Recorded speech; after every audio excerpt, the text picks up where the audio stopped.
আসসালামু আলাইকুম। আজকে আমরা এক্সেলের দুটি শর্টকাট শিখব। আশা করছি শর্টকাট দুটি আপনার অনেক কাজে আসবে।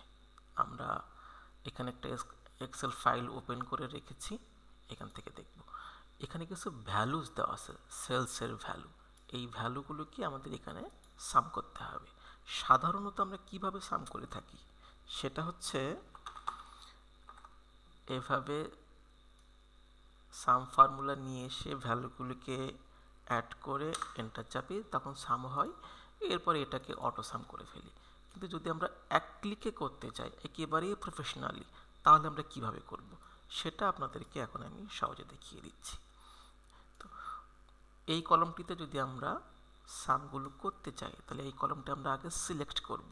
করার পরে আমাদের মানে কিবোর্ড থেকে অল্টার প্রেস করে ইকুয়াল সাইন প্রেস করলে দেখছেন সবগুলো অটো সাম হয়ে গেল। এটা একেবারেই শর্টকাট টেকনিক। আরেকটি শর্টকাট টেকনিক আপনাদেরকে শেখাবো, সেটা হচ্ছে যখন আমরা একটা ভ্যালু ইনপুট করি, ভ্যালুর ইউনিটটা সাধারণত আমাদের ইনপুট হয় না।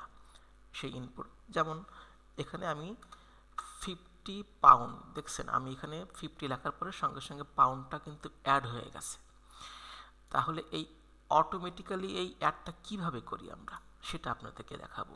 সেটা হচ্ছে, মনে করুন আমি এই কলমটি সিলেক্ট করলাম, এখান থেকে আমরা রাইট বাটন ক্লিক করে ফরম্যাট সেলে যাব, গিয়ে আসবো কাস্টমসে।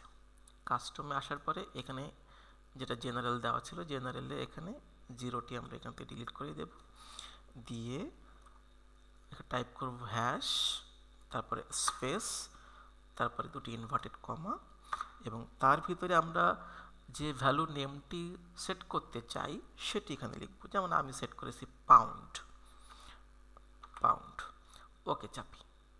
আশা করছি এখন এখানে সেটা সেট হয়ে গেল। যেমন আমি 60 লিখলে অটোমেটিক্যালি 60 পাউন্ড শো করছে এখানে। এটাকে যদি আমি কিন্তু ফাংশানি সবগুলোতে অ্যাড করতে চাই, জাস্ট এখান থেকে টেনে অ্যাড করলে হয়ে গেল। আবার এটাকে আমি কিন্তু সামও করতে পারবো। এটাকে আমরা কিভাবে সাম করব সেটি দেখাচ্ছি। 90 পাউন্ড, 100 পাউন্ড, যদি আমরা এটাকে সাম করতে চাই, জাস্ট সিম্পল অটো সাম হয়ে গেল 190 পাউন্ড।